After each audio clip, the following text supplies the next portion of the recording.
Good evening, thank you for coming.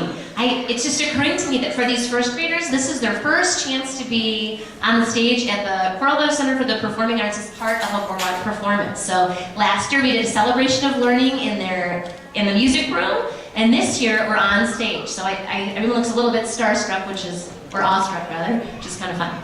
So we will begin with our school song, and then each class will come down and perform a piece on our extensive Bard instrument collection, which is wonderful, and then on the drums over there.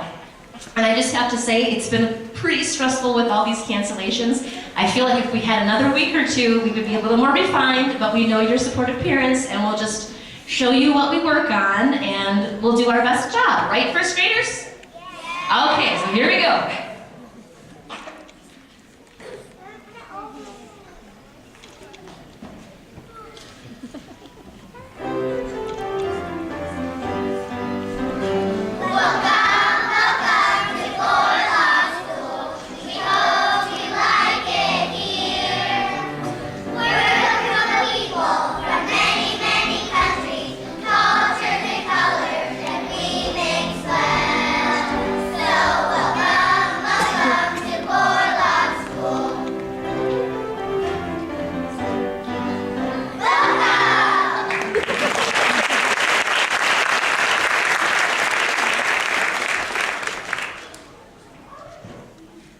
Okay, so our order tonight for our featured classes will be Miss Land